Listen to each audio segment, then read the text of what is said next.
الحمد لله وكفى وسلام على عباده الذين اصطفى أما بعد فأعوذ بالله من الشيطان الرجيم بسم الله الرحمن الرحيم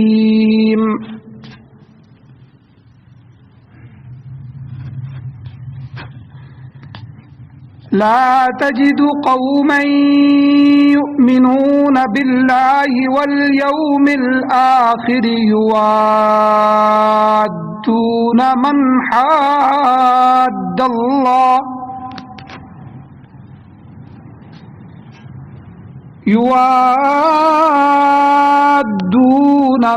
حاد الله ورسوله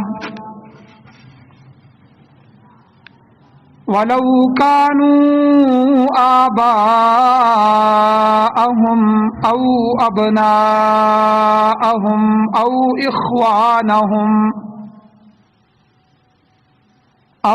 إخوانهم أو عشيرتهم أولئك كتب في قلوبهم الإيمان وأيدهم بروح منه ويدخلهم جنات تجري من تحتها الأنهار خالدين فيها رضي الله عنهم ورضوا عنه أولئك حزب الله ألا إن حزب الله هم المفلحون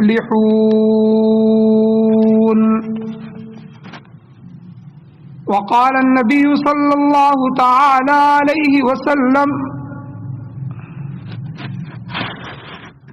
لا يؤمن أحدكم حتى أكون أحب إليه من والده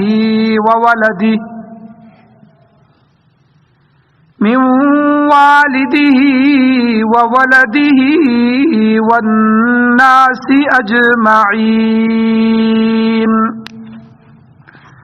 صدق الله العظيم وصدق رسوله النبي الأمي الكريم درود شریف پڑھ لیں اللهم صل على سيدنا مولانا محمد آل سيدنا مولانا محمد وبارك وسلم وصلی علیہ.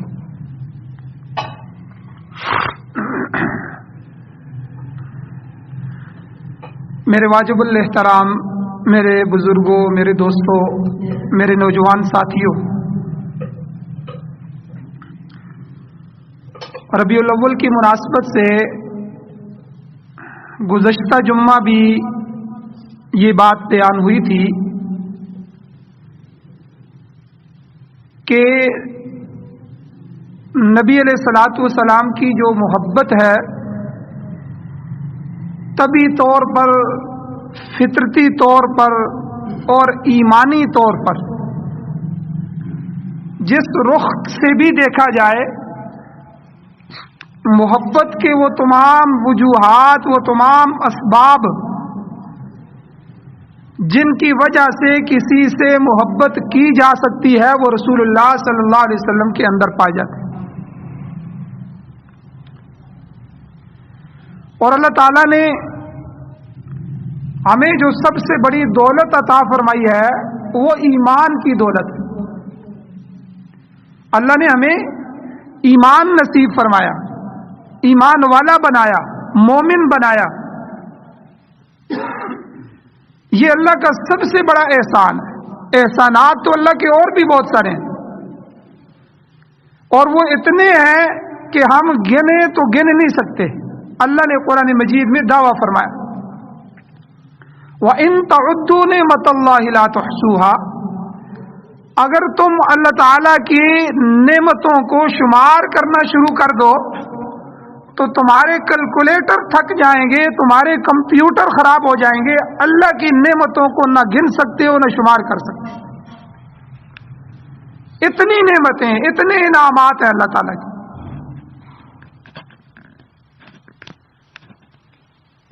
اور کسی کے ساتھ انسان جب محبت کا دعویٰ کرتا ہے تو زبانی طور پر یا ظاہری طور پر محبت کرنا یہ آسان ہے، مشکل نہیں ہے.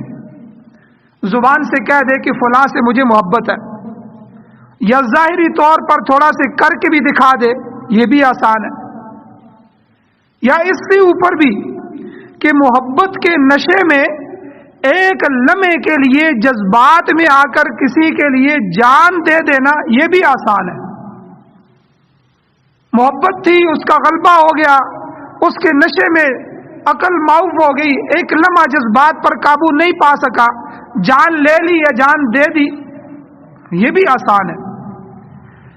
لیکن اللہ اور اس کے رسول سے محبت کا یہ امتحان نہیں ہے. اس محبت کا اصل امتحان کیا ہے کہ انسان مسلمان ایمان والا پوری زندگی ہر حالت میں، ہر کیفیت میں محبوب صلی اللہ علیہ وسلم کی اتباع کرے، اور اتباع اس طرح کرے کہ آپ کے حکم اور آپ کے طریقے سے ذرا بھی قدم ادھر ادھر نہ ہو. یہ اصل امتحان. اللہ اور اس کے رسول کی محبت میں یہی مقصود ہے، یہی مطلوب ہے. اب کتنے نوجوان آپ نے دیکھے ہوں گے جب جذبات میں نعرے لگتے ہیں تو اس وقت وہ جان دینے کی بات کر دیتے ہیں، اور اگر ان کو کہا جائے تو وہ نبی علیہ السلام کی محبت میں جان بھی دے دیں گے، لیکن نماز نہیں پڑھیں گے، قرآن کی تلاوت میں ان کا دل نہیں لگے گا. تو میں نے یہ کہہ دیا کہ زبانی محبت کرنا، زبان سے کہنا، یہ تو بہت آسان ہے. ظاہری طور پر تھوڑی سی محبت کا اظہار کرنا یہ اگرچہ اس پہلے سے مشکل ہے لیکن یہ بھی آسان ہے. اور اس سے بھی بڑا درجہ کہ محبت کے نشے میں وقتی جذبات کا شکار ہو کر آدمی جان دینے کا فیصلہ کر لے اور جان دے دے، یہ بھی آسان ہے. لیکن اپنی زندگی کو پورا کرنے کے لیے پیدائش سے لے کر ہوش سنبھالنے سے لے کر بالغ ہونے سے لے کر موت تک انسان ہر حالت میں پوری زندگی ہر کیفیت میں رسول اللہ صلی اللہ علیہ وسلم کی اتباع کرے، یہ مشکل کام. اور اللہ اور اس کے رسول کی محبت میں یہی مقصود ہے، یہی مطلوب ہے. صحابہ سے جو امتحان لیا گیا وہ اسی بات کا لیا گیا، اور سارے صحابہ اس امتحان میں کامیاب ہوئے. انہوں نے اللہ اور اس کے رسول کے ساتھ محبت کی اور محبت کا حق ادا کر دیا. اللہ اور رسول کے لیے جانیں بھی قربان کی. لیکن انہوں نے صرف یہی نہیں کیا بلکہ اپنی ساری زندگی کو اللہ اور اس کے رسول کے حکم کے مطابق گزار کر دکھایا. اللہ اور اس کے رسول کے ایک ایک حکم کی اطاعت اور تابعداری کر کے دکھائی. اور اللہ تعالیٰ نے قرآن مجید میں دنیا کے جو سب سے کامیاب ترین انسان اور طبقہ گنوایا ہے وہ صحابہ کرام کو. اولئک هم الفائزون، اولئک هم المفلحون، اولئک هم الراشدون. رشد و ہدایت کو دیکھنا چاہتے ہو تو رشد و ہدایت کے سب سے بڑے مینارے دنیا میں صحابہ کرام. کامیاب ترین انسان دیکھنا چاہتے ہو تو صحابہ کرام سب سے اوپر. اور ان کی اتباع اور ان کی کامیابی کی وجہ کیا تھی؟ اتباع رسول. صحابہ اکرام اتباع سنت کا بہت ہی زیادہ اہتمام کرتے تھے. ان کا ہر ہر فعل، ہر ہر کام، ہر ہر قول شریعت مطہرہ کے سانچے میں ڈلا ہوا تھا. جو کسی صحابی کو دیکھتا تو وہ اس طرح سمجھتا تھا کہ رسول اللہ آ رہے ہیں. اس کا چلنا، اس کا بولنا، اس کا بیٹھنا، اس کا کاروبار کرنا، اس کا مسواک کرنا، اس کا گھریلو زندگی، اس کی باہر کی زندگی، اس کی معاشرتی زندگی، ہر چیز رسول اللہ صلی اللہ علیہ وسلم کے قول فعل اور عمل کے مطابق. اور صحابہ کرام کا یہ حال تھا. یاد رکھیں جو سنت ہے نا رسول اللہ صلی اللہ علیہ وسلم کی، جو سنت یہ دو طرح کی ہے. ایک کو سنت عبادت کہتے ہیں کہ اللہ کے نبی نے بتایا ہے کہ یہ آپ نے کرنا ہے، یہ اللہ کا حکم ہے، یہ میرا طریقہ ہے. جیسے نماز کے بعد کی سنتیں ہیں، پہلی سنتیں ہیں، ان میں پھر دو قسم کی ہیں. کچھ سنتیں مؤکدہ ہیں جن کو پڑھنا ضروری ہے، اگرچہ ہم جمعے میں وہ بھی چھوڑ دیتے ہیں. اور کچھ جو ہیں وہ سنت غیر مؤکدہ ہے، جیسے عصر کی نماز سے پہلے کی 4 ہیں، عشاء کی نماز سے پہلے کی 4 سنتیں ہیں. پڑھ لیں تو بڑی فضیلت ہے، حضور نے پڑھی ہے، لیکن کبھی کبھی چھوڑ بھی دی ہے تاکہ امت کو یہ پتہ چلے ان کو کبھی کسی عذر کی وجہ سے چھوڑنا پڑے تو چھوڑا بھی جا سکتا ہے. لیکن یہ سنت مؤکدہ ہوں یا سنت غیر مؤکدہ ہوں، یہ ہے سنت عبادت. ایک ہوتی ہے سنت طبی عادی، وہ رسول اللہ صلی اللہ علیہ وسلم کی عادت تھی، عادت مبارک، طبیعت اس طرف گئی تھی. وہ کوئی ہر ایک پر لازم نہیں ہے، لیکن رسول اللہ صلی اللہ علیہ وسلم نے وہاں یہ ایک عادت کی ہے، ایک عمل کیا ہے. ویسے ہی تو صحابہ کا اتباع سنت کا درجہ اتنا مضبوط تھا کہ جو عبادت کی سنتیں ہیں تو وہ تو سوال ہی پیدا نہیں ہوتا کسی صحابی سے چھوٹ جائیں. جو حضور کی طبیعت والی سنتیں ہیں، عادت والی سنتیں ہیں، سنت عادیہ بھی صحابہ نے نہیں چھوڑی. مثلا میں کچھ مثالیں، کچھ واقعات آپ کے سامنے رکھتا ہوں، بات سمجھ آ جائے گی. ترمذی شریف کی حدیث ہے، حضرت علی رضی اللہ تعالیٰ عنہ ایک سواری پر سوار ہوئے اور سواری پر سوار ہونے کی دعا پڑھی. دعا پڑھنے کے بعد آپ مسکرانے لگے، ہنسنے لگے. تو ارد گرد جو صحابہ تھے، جو آپ کا حلقہ تھا، وہ بڑا حیران ہوا کہ نہ کسی نے کوئی بات کی ہے، نہ کوئی ہنسنے والی بات ہوئی ہے، نہ یہ ہنسنے کا موقع ہے اور علی شیر خدا ہنسے. تو انہوں نے دریافت کیا کہ آپ کے ہنسنے کی کیا وجہ ہے، آپ کیوں ہنسے ہیں؟ انہوں نے کہا کہ میں ایک دفعہ اسی جگہ کھڑا تھا، حضور اسی طرح تشریف لائے، اسی طرح حضور سواری پر سوار ہوئے اور حضور علیہ الصلوۃ والسلام نے دعا پڑھی اور آقا علیہ السلام مسکرائے تھے. تو میں نے کہا کہ میں بھی حضور کے اس مسکرانے پر عمل. حالانکہ مسکرانا یہ کوئی ایسی سنت نہیں ہے کہ جو عبادت ہے کہ آپ نے وہاں مسکرانا ہی ہے، کہ ہر دفعہ سواری پر سوار ہوں، دعا پڑھیں اور آپ مسکرائیں. یہ کوئی عبادت والی سنت نہیں ہے، یہ عادت تھی. نبی اسلام نے کچھ ایسا واقعہ، کوئی جملہ ہو گیا ہوگا کہ جس کی وجہ سے حضور مسکرائے ہوں گے. لیکن آپ دیکھیں کہ اس طبی سنت، اس عادی سنت جو عادت تھی، اس کو بھی صحابہ نے اپنایا.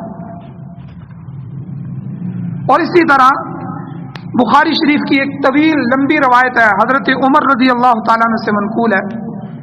اس روایت کا حاصل یہ ہے کہ حضرت عمر مدینہ منورہ سے مکہ مکرمہ جا رہے تھے اور آپ ان تمام مقامات پر اتر جاتے اور نماز پڑھتے تھے جہاں رسول اللہ صلی اللہ علیہ وسلم نے دوران سفر نماز ادا فرمائی.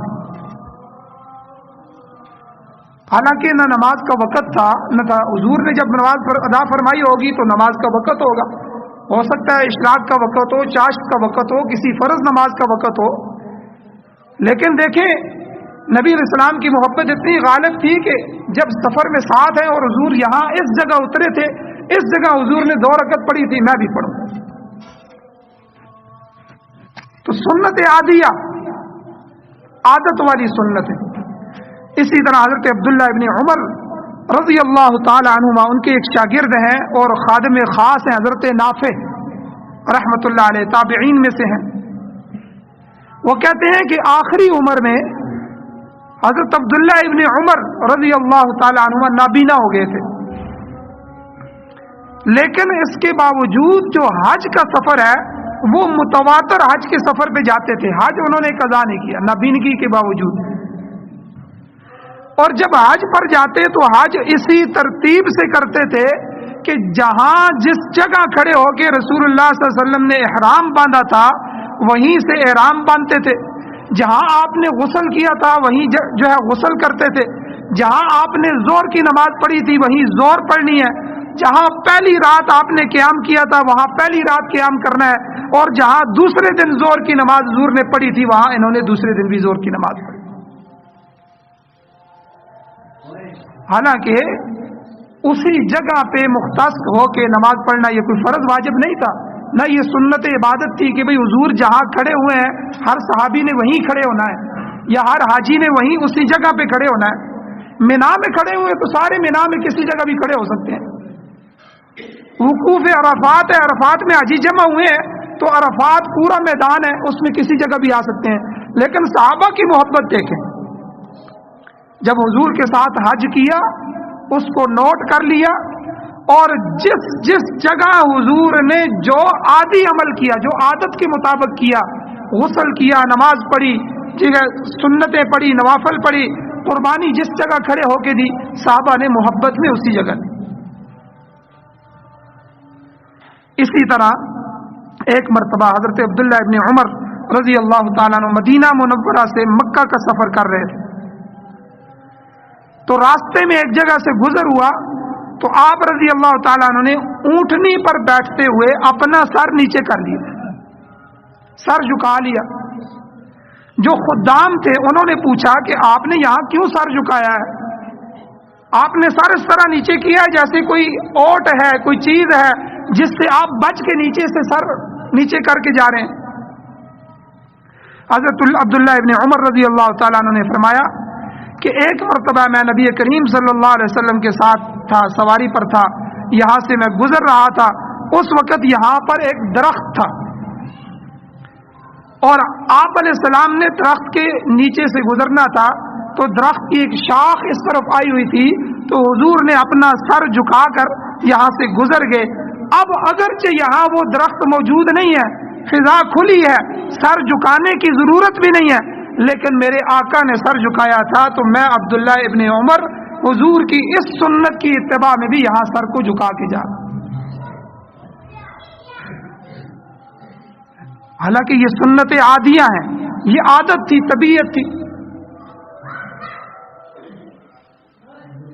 اور اسی طرح بہت سے واقعات ہیں کہ صحابہ کرام جو عبادت والی سنتیں ہیں حضور کی، خالی اس پر عمل نہیں کرتے تھے بلکہ جو حضور کی عادت اور طبیعت تھی اس پر بھی عمل کرتے تھے۔ اور اسی طرح صحابہ اکرام کی جو یہ محبتیں تھیں یہ حضور علیہ السلام کی تربیت کی وجہ سے تھی۔ اور جب محبت ہوتی ہے تو محبت کا امتحان بھی ہوتا ہے۔ ایک ہوتا ہے محبت کا تقاضا، ایک ہوتا ہے محبت کا دعویٰ۔ محبت چاہتی کیا ہے اسے بھی دیکھنا ہوتا ہے کہ یہ بندہ اس چاہت پر عمل کر رہا ہے کہ نہیں کر رہا۔ اور ایک ہوتا ہے محبت کا دعویٰ، ایک انسان کہتا ہے ہمیں رسول اللہ صلی اللہ علیہ وسلم سے بڑی محبت ہے، یہ تو ہم بھی کہتے ہیں، آپ بھی کہتے ہیں، سارے کہتے ہیں، کہنے کی حد تک تو ہم سب کہتے ہیں، جشن بھی مناتے ہیں، آپ کی ولادت پر جھنڈیاں بھی لگا لیتے ہیں اور لائٹیں بھی کر لیتے ہیں، نعرے بھی لگا دیتے ہیں، لیکن محبت کے اس دعوے کو سچ کرنا پڑے گا۔ اور وہ دعویٰ کب سچا ہوتا ہے؟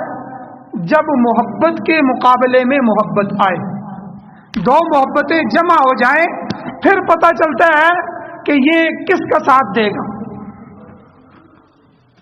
اب یہ کیا کرے گا۔ یہ محبت کا امتحان شروع ہو گیا۔ اب ایک طرف برادری ہے، ایک طرف ہمارا کنبہ قبیلہ ہے، ایک طرف ہمارے والدین ہیں، ایک طرف ہماری اولاد ہے، بھائی بہن ہے، معاشرہ ہے، اور ایک طرف اللہ اور اس کے رسول ہے۔ ایک ہی وقت میں دو چیزیں جمع ہو گئیں، معاشرے کی، خاندان کی، قبیلے کی جو رسم و رواج ہیں وہ کچھ اور تقاضا کر رہے ہیں، لیکن رسول اللہ کی سنت کچھ اور تقاضا کر رہی ہے، حضور کا طریقہ کوئی اور تقاضا کر رہے ہیں۔ اب امتحان شروع ہو گیا کہ آپ اس امتحان میں کیسے کامیاب ہوں گے۔ اب اگر آپ اللہ کے نبی کے حکم پر جو جان قربان کرنے کا دعویٰ کر رہے ہیں، اگر آپ نے عمل شروع کر دیا، قبیلے کو چھوڑ دیا، تو سمجھ لیں گے کہ آپ اس دعوے میں سچے ہیں۔ صحابہ اکرام کے دو واقعات میں آپ کے سامنے رکھتا ہوں کہ دو واقعات تو بہت سارے ہیں کہ جب محبت آئی تو انہوں نے ہر محبت کو رسول اللہ کی محبت پہ قربان کر دیا۔ حدیث میں یہی حضور نے فرمایا جو میں نے خطبے میں پڑھی ہے، کہ حضور نے فرمایا لا یؤمن احدکم حتی اکون احب الیہ من والدہ وولدہ والناس اجمعین۔ لوگوں، ایمان والو، تم میں سے کوئی آدمی اس وقت تک مومن کامل ایمان والا ہو ہی نہیں سکتا جب تک مجھ محمد سے اس کی محبت اس کے والدین سے، اس کی اولاد سے اور دنیا کی تمام انسانیت سے زیادہ نہ ہو۔ اب اس محبت کا امتحان کے وقت پتہ چلے گا۔ صحابہ کے دو واقعات آپ کو بتاتا ہوں۔ غزوہ بدر ہوا، غزوہ بدر میں دونوں طرف لشکر ہیں، ایک طرف رسول اللہ کا لشکر ہے، دوسری طرف کفار مکہ کا لشکر ہے دونوں قریشی، خاندان برادری ایک ہے، لیکن جدائی کہاں سے ہو گئی؟ رسول اللہ کی تعلیمات سے، مشن سے۔ جو مشن حضور نے پیش کیا برادری نے اس کو قبول نہیں کیا، کہ آپ کہتے ہیں کہ ہمارے یہ آباء و اجداد جو کرتے آئے ہیں، یہ بتوں کی پوجا کرتے آئے ہیں، ان کو خدا کہتے آئے ہیں، آپ آ کر کہہ رہے ہیں کہ ان سے کچھ بھی نہیں ہوتا، یہ مشکل کشا نہیں ہے، یہ حاجت روا نہیں ہے، یہ نافع اور ضار نہیں ہے، یہ کچھ بھی نہیں کر سکتے، لا الہ الا اللہ پڑھ لو کامیاب ہو جاؤ گے۔ آپ تو اپنے آباء و اجداد کے دین کو چھوڑ رہے ہیں۔ اب قوم حضور کی دشمن بن گئی۔ حضور وہاں سے نکلے، ہجرت کر لی، مدینہ میں آ گئے، وہاں بھی انہوں نے نہیں چھوڑا۔ تو پہلا معرکہ حق اور باطل کے درمیان، اسلام اور کفر کے درمیان، حزب اللہ اور حزب الشیطان، اللہ کے گروہ اور شیطان کے گروہ کے درمیان غزوہ بدر ہوا۔ اچھا، اس میں غزوہ بدر میں یعنی آپ اندازہ لگائیں، برادری ایک ہے، خاندان ایک ہے، ادھر رسول اللہ صلی اللہ علیہ وسلم ہے، ادھر حضور کے چچا حضرت عباس رضی اللہ تعالیٰ عنہ ابھی مسلمان نہیں ہوئے تھے، آمنے سامنے، ادھر حضور ہے، ادھر حضور کے داماد ہیں حضرت زینب رضی اللہ تعالیٰ عنہ کے شوہر ابو العاص، بعد میں اللہ نے ان دونوں حضرات کو اسلام کی دولت نصیب فرمائی۔ ادھر ابو بکر صدیق رضی اللہ تعالیٰ عنہ ہے، ادھر ان کے بیٹے عبد الرحمن ہیں، ابھی تک مسلمان نہیں ہوئے تھے۔ آپس میں باپ بیٹا، ماموں بانجا، چچا بھتیجا، دو لشکر آمنے سامنے۔ اب غزوہ بدر ہو گیا، ایک دفعہ حضرت ابو بکر صدیق رضی اللہ تعالیٰ عنہ بیٹھے ہوئے تھے، تو حضرت عبد الرحمن بن عوف رضی اللہ تعالیٰ عنہ، حضرت عبد الرحمن بن ابی بکر رضی اللہ تعالیٰ عنہ جو آپ کے بیٹے ہیں، بعد میں وہ مسلمان ہو گئے، تو ایک دفعہ والد کے ساتھ بیٹھے ہوئے تھے تو غزوہ بدر کی باتیں چھڑ گئیں، تو انہوں نے کہا کہ ابا جان میں آپ کو ایک بات بتانا چاہتا ہوں۔ جب وہ جنگ ہوئی تھی نا بدر کی، تو ہر ایک لڑ رہا تھا ایک دوسرے سے، تو میری تلوار چلاتے چلاتے آپ کئی دفعہ میری تلوار کی زد میں آئے، لیکن میں نے آپ کو قتل نہیں کیا، میں نے آپ کو چھوڑ دیا کہ میرے والد ہیں۔ ابو بکر صدیق رضی اللہ تعالیٰ عنہ رسول اللہ کی محبت تھی اور محبت میں مستغرق تھے، تڑپ اٹھے، کہنے لگے بیٹا وہ کوئی برادری اور خاندان کی جنگ تو نہیں تھی، وہ تو اسلام اور کفر کی جنگ تھی، وہ تو اللہ کے گروہ اور شیطان کے گروہ کی جنگ تھی، اور ایک طرف رسول اللہ کے محبین ہیں، صحابہ اکرام ہے، دوسری طرف کفار ہے۔ اگر تو میری تلوار کی زد میں ایک دفعہ بھی آ جاتا تو میں تیری گردن کو جدا کر دیتا، کیونکہ میرے سامنے تو بیٹے کی حیثیت سے نہیں کھڑا تھا، میرے پاک پیغمبر کے دشمن کی حیثیت سے کھڑا۔ اب دیکھیں یہ دو محبتیں جمع ہو گئی، باپ اور بیٹے کی محبت، اور تیسری رسول اللہ صلی اللہ علیہ وسلم۔ اب اس محبت کا جب امتحان ہوا جنگ میں تو کیا جملہ فرمایا کہ تو بیٹا اس وقت اللہ کے نبی کا دشمن تھا اور میں تجھے یہ نہیں دیکھ رہا تھا کہ یہ میرا بیٹا ہے، اگر تو بچ گیا، اگر میری تلوار میں ایک دفعہ بھی آ جاتا تو میری تیری گردن کو جدا کرنے میں ذرا بھر بھی توقف نہ اختیار کرتا۔ تو آپ دیکھیں محبتوں کا امتحان ہوا تو صحابہ حضور کی محبت میں کامیاب ہو گئے۔ اسی طرح دوسری محبت کا واقعہ سنیں، حضرت ابو سفیان رضی اللہ تعالیٰ عنہ حضور علیہ السلام کے سسر بھی ہیں لیکن دشمن بھی تھے۔ کئی لوگ اس پر اعتراض کرتے ہیں تو میں نے پہلے بیان کر دیا کہ حضور کے داماد بھی پہلے دشمن تھے۔ حضرت عباس جو چچا ہے وہ بعد میں مسلمان ہوئے، غزوہ بدر بھی وہ دشمنوں کی طرف سے تھے۔ حضرت خالد بن ولید رضی اللہ تعالیٰ عنہ غزوہ احد میں جو دوبارہ مڑ کے حملہ کیا جس میں حضور کے دندان شہید ہوئے اور تکلیف ہوئی، وہ حضرت خالد بن ولید بھی بعد میں مسلمان ہوئے۔ یہ تو اللہ نے ان کو بعد میں ہدایت دی، وہ سارے کے سارے صحابہ بنے اور سب سے اللہ نے وعدہ کیا میں سب سے راضی ہو گیا۔ پھر خالد کو سیف اللہ کا لقب حضور نے دیا کہ یہ اللہ کی تلوار ہے، اسے کوئی دنیا کی طاقت نہیں توڑ سکتی۔ اسی طرح حضرت ابو سفیان جو تھے پہلے دشمن تھے، غزوہ بدر میں ان کے 70 سردار مارے گئے، ابو جہل مارا گیا، ابو لہب مارا گیا، بڑے بڑے سردار مارے گئے، پیچھے یہ سردار بن گئے ابو سفیان۔ ان کی بیٹی مومنوں کی ماں ام المؤمنین حضرت ام حبیبہ رضی اللہ تعالی عنہا حضور علیہ السلام کی بیوی ہیں۔ بڑی مشقت کی زندگی انہوں نے گزاری، حضور پر جب سے ایمان لائی بڑی تکلیف کے ساتھ پھر اللہ نے حضور علیہ السلام کے حرم میں داخل فرما دیا، اللہ نے یہ اعزاز دیا۔ ایک دفعہ ابو سفیان قاصد بن کے حضور سے بات چیت کرنے کے لیے مکہ سے مدینہ آئے۔ اب بات چیت ہو گئی، معاملات کچھ تھے وہ حل ہو گئے، معاملہ ختم ہو گیا۔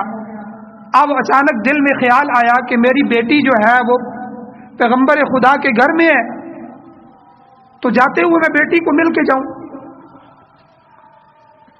تو مسجد نبوی میں جہاں آج روضۃ الرسول ہے، یہ اما عائشہ صدیقہ کا حجرہ تھا، مسجد چھوٹی ہوتی تھی تو اس طرح ارد گرد سارے حجرے تھے ازواج مطہرات کے، 11 بیویوں کے 11 حجرے تھے جن کے دروازے جو ہیں وہ ایک ایک کمرہ ہوتا تھا چھوٹا، وہ سارا کچھ وہی ان کا ہوتا تھا۔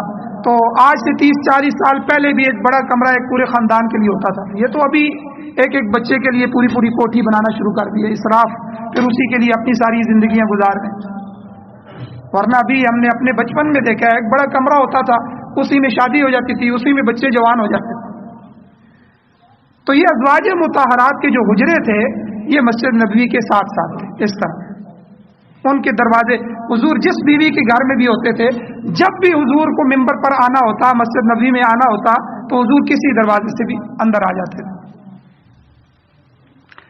تو انہوں نے پتہ کروایا کہ میری بیٹی کا حجرہ کون سا ہے، ان کو بتایا گیا یہ ام المؤمنین حضرت ام حبیبہ رضی اللہ تعالیٰ عنہ کا حجرہ ہے۔ تو وہ اچانک بیٹی کے گھر چلے گئے، اندر داخل ہوئے تو بستر بچھا ہوا تھا،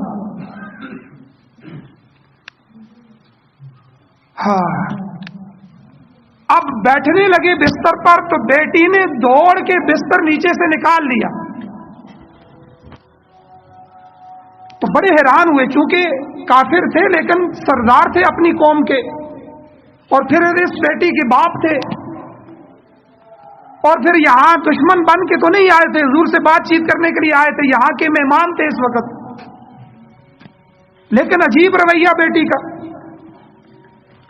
تو بیٹی کو کہنے لگے بیٹی مجھے سمجھ نہیں آئی، تو نے بستر بچھا ہوا تھا، میں بیٹھنے لگا تو تو نے بستر اٹھا لیا، کیا میں اس بستر کے قابل نہیں تھا یا یہ بستر میرے قابل نہیں تھا؟ کیا وجہ ہے؟ کوئی گندا تھا یا کیا معاملہ تھا کہ تو نے بستر اٹھا لیا؟ انہوں نے کہا ابا جان یہ رسول اللہ صلی اللہ علیہ وسلم کا پاک بستر ہے، یہ میرے پاک پیغمبر کا بستر ہے، یہ کالی کملی والے کا بستر ہے۔ اور حضور علیہ السلام کے گھروں میں بھی وہی آتی تھی، وہی تو ہر جگہ جہاں حضور ہوتے تھے وہی آتی، تو انہی بستروں پہ تو حضور کو وہی بھی آتی تھی۔ حضور کا گھرانہ بھی پاک، حضور کے اہل بیت بھی پاک، حضور کے صحابہ بھی پاک، حضور کی بیویاں بھی پاک، حضور کا جسم بھی پاک، حضور کا لعاب بھی پاک، حضور کا تو ہر چیز پاک۔ انہوں نے کہا کہ قرآن کا فیصلہ ہے، قرآن کہتا ہے یا ایھا الذین آمنوا انما المشرکون نجس، اے ایمان والو مشرک نجس ہے، جو اللہ کی ذات کے ساتھ شرک کرے، اللہ کی صفات میں کسی اور کو شریک ٹھہرائے تو وہ ناپاک ہے۔ فلا یقرب المسجد الحرام، مسجد حرام کے قریب بھی مشرکین کو نہ آنے دو۔ اللہ کا پاک گھر ہے، اللہ کا پاک پیغمبر ہے، پاک گرانہ ہے، پاک بستریں ہیں، پاک بدن ہے، تو روک دیا گیا۔ تو بیٹی کہنے لگی ابا جان تو یہ میرے پاک پیغمبر کا بستر ہے، آپ مشرک ہیں، آپ اس بسترے کے لائق نہیں۔ میں نے اس لیے اٹھا دیا کہ میرا پاک پیغمبر کا جو بستر ہے یہ کہیں نجس نہ ہو جائے۔ اب دیکھیں یہ امتحان ہو گیا، والد سے محبت تھی، بیٹی اور والد کا معاملہ ہے، لیکن بیچ میں جو محبت ہے وہ رسول اللہ، امتحان جو ہے وہ رسول اللہ کی محبت کا ہے۔ اب اللہ کے نبی کی محبت غالب آ گئی کہ بستر اٹھا لیا کہ میرے پاک پیغمبر کا بستر ہے، اس پر کوئی نجس آدمی نہیں بیٹھ سکتا، چاہے وہ میرا والد ہی کیوں نہ ہو۔ خطبے میں نے جو آیت پڑھی ہے اس کا ترجمہ بھی یہی ہے۔ اللہ تعالیٰ حضور کو فرما رہے ہیں لا تجد قوم یؤمنون باللہ والیوم الآخر، اے میرے پاک پیغمبر آپ اس قوم صحابہ اکرام کو ایسا نہیں پائیں گے، یہ میں نے جو آپ کو ابو بکر عمر عثمان و علی دیے ہیں نا، یہ میں نے ابو ہریرہ ابو ذر اور یہ سارے صحابہ میں نے جو آپ کو جماعت دی ہے، یہ جماعت میں نے چن کے دی آپ، یہ آپ کے جانثار ہیں، آپ کے اشاروں پہ اپنی جانیں قربان کرنے والے لوگ، آپ ان کو ایسا نہیں پائیں گے، لا تجدو آپ نہیں پائیں گے قومن اس قوم کو یؤمنون باللہ والیوم الآخر جو اللہ اور آخرت کے دن پر ایمان رکھتی ہے، یہ صحابہ اکرام کیا نہیں پائیں گے، یوادون من حاد اللہ ورسولہ کہ یہ محبت کرتے ہوں اس شخص سے جو اللہ اور اس کے رسول کے ساتھ نفرت کرتا ہو، کہ کوئی بندہ اللہ اور اس کے رسول کا مخالف ہو، اللہ اور اس کے رسول کی نافرمانی کرے اور ان کو گالیاں دے، نعوذ باللہ ان کی توہین کرے یا کفر کا اظہار کرے، ان کے دل میں ان کی محبت زیادہ ہو جائے، آپ ایسا نہیں پائیں گے۔ آگے اللہ نے رشتے گنوائے وَلَوْ كَانُوا آبَاءَهُمْ اگرچہ وہ ان کے باپ ہی کیوں نہ ہوں، او اخوانہم یا ان کے بھائی کیوں نہ ہوں، او عشیرتہم یا ان کا کنبہ قبیلہ کیوں نہ ہو، اللہ اور اس کے رسول کا مخالف اگر قبیلہ ہے، کنبہ ہے، برادری ہے، اولاد ہے، والدین ہیں، کوئی بھی ہے، آپ ہے حضور آپ ان کو اپنے محبت والا زیادہ پائیں گے۔ اور ہمارے ہاں کیا ہوتا ہے، غمی آتی ہے، شادی آتی ہے، غمی شادی میں ہم ساری حدیں بھول جاتے ہیں،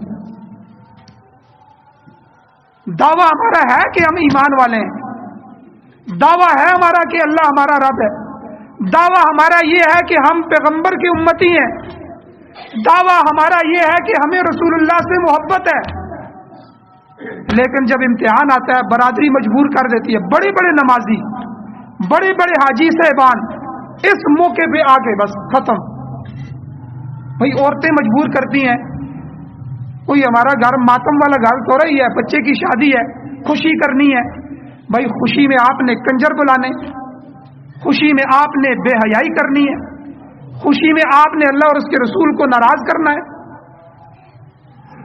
تو یہاں امتحان ہے نا ہمارا کہ اب اس موقع پہ، غمی کے موقع پہ، خوشی کے موقع پہ، ان موقعوں پہ ہم نے کیا کرنا ہے، اللہ اور اس کے رسول کے مطابق اپنا فیصلہ کرنا ہے یا برادری کے رسم و رواج کو پورا کرنا ہے۔ ہماری ہمشیرہ کی شادی تھی تو ہماری خالہ تھی، ان کا ماحول معاشرہ اسی طرح کا تھا، انگلینڈ وغیرہ میں ان کے سارے بچے ہوتے ہیں. تو انہوں نے کہا جی ہم نے جوڑا لانا ہے. ہم نے کہا جی جوڑا کیا ہوتا ہے؟ ہندوؤں کی ساری رسمیں ہمارے گھروں میں، مائیوں کی رسم ہے. اب کوئی مائیوں کی رسم چھڑا کے تو دکھائے اپنے گھر سے، عورتیں گھر سے نہ نکال دیں. ہم نے مائیاں بھی ڈالنی ہے، فلاں بھی کرنا ہے. نہیں جی ہم نے جوڑا لے کے آنا ہے. بھائی جوڑا آپ دے دیں، آپ کی اپنی بچی ہے. نہیں ہم نے اس طرح نہیں، اس طرح لانا ہے. ہم نے کہا جی یہ تو نہیں چلے گا یہاں، اللہ اور اس کے رسول کی مخالفت بالکل برداشت نہیں ہے. آپ ہماری قریبی ہیں، خالہ ہیں، تو اس لیے ہم لحاظ کر رہے ہیں، ورنہ دین کے معاملے میں ہم لحاظ نہیں کرتے. انہوں نے کہا جی میں خفا ہو جاؤں گی. میں نے کہا ہم آپ سے پہلے آپ سے خفا ہو جائیں گے، بلکہ ابھی سے خفا ہیں آپ سے. تو وہ خفا ہوگی، چلے گئی. تو ہم نے مڑ کے ان کی طرف دیکھا ہی نہیں. پھر 3 سال کے بعد وہ خود منتیں کرنے آ گئیں. ہم نے کہا کہ اللہ اور اس کے رسول کی مخالفت میں ایک قدم بھی نہیں اٹھائیں. تو یہ صحابہ کی مثالیں ہیں کہ باپ بیٹی کے گھر میں جا رہا ہے تو بیٹی نے بستر رسول کا اٹھا دیا رسول اللہ کی محبت میں. تو میرے بھائیوں یہ دعویٰ کرنا آسان نہیں ہے.